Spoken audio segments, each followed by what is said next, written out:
যেই আমি এত ঘুরতে পছন্দ করি, এবার ঈদের পর সেই আমি কোথাও ঘুরতে যেতে চাচ্ছিলাম না। কারণ আমার একদমই ইচ্ছে করতেছিল না। জাস্ট মা-বোনদের বাড়ি দাওয়াত খেতেই যাচ্ছিলাম। এছাড়া বাসা থেকেও বের হচ্ছিলাম না। কিন্তু আপনাদের ভাইয়া চাচ্ছিল যে আমরা একটু ঘুরতে যাই বা বাসা থেকে বের হই। কারণ ও অনেকদিন একটানা প্রচণ্ড বিজি ছিল। একদম গত ডিসেম্বর থেকে সে কোথাও যেতে পারেনি। তার মধ্যে এর মাঝে সে বেশ ভালো রকমেরই অসুস্থ ছিল। আর বিশেষ করে রোজায় অনেক অসুস্থ ছিল। তাই তার ঘরে মন টিকতেছিল না। বারবার বলতেছিল যে, "চলো আমরা একটু বের হই।" তারপর তার এই বারবার বলা রিকোয়েস্টে সন্ধ্যার পর আমরা বেরিয়ে পড়লাম। অবশ্য এলাকাতেই ছিলাম।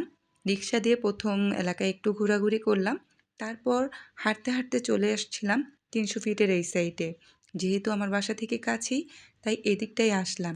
আর এসে দেখি বসুন্ধরা যে কনভেনশন হলটা আছে, সেখানে ঈদ উপলক্ষে ওরা কিন্তু খুব সুন্দর করে সাজিয়েছে। এছাড়া এই এখান দিয়ে যে লেকটা তৈরি করেছে, এই লেকে দেখলাম ওরা টার্মিনাল তৈরি করেছে।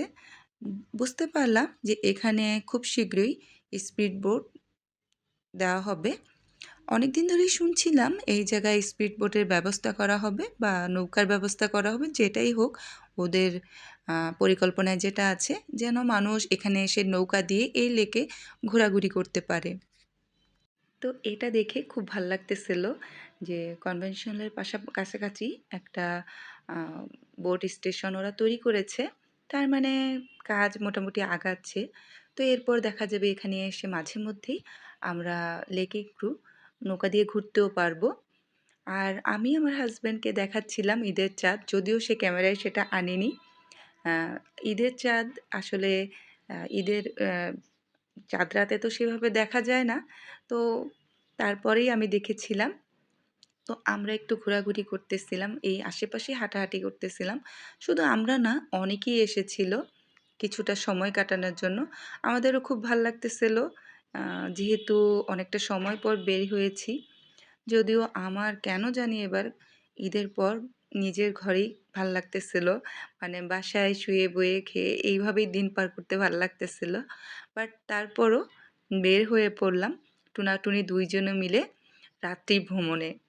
তো রাত্রের বেলা ঘোরাঘুরি করতে আমাদের দুজনেরই খুব প্রিয়। আর সেটা যদি হয় রিকশায় তাহলে তো বলা বাহুল্য। তো ওই যে শুরুতে দেখলেন আমরা কিন্তু বেশ অনেকক্ষণই রিকশায় ঘোরাঘুরি করেছি।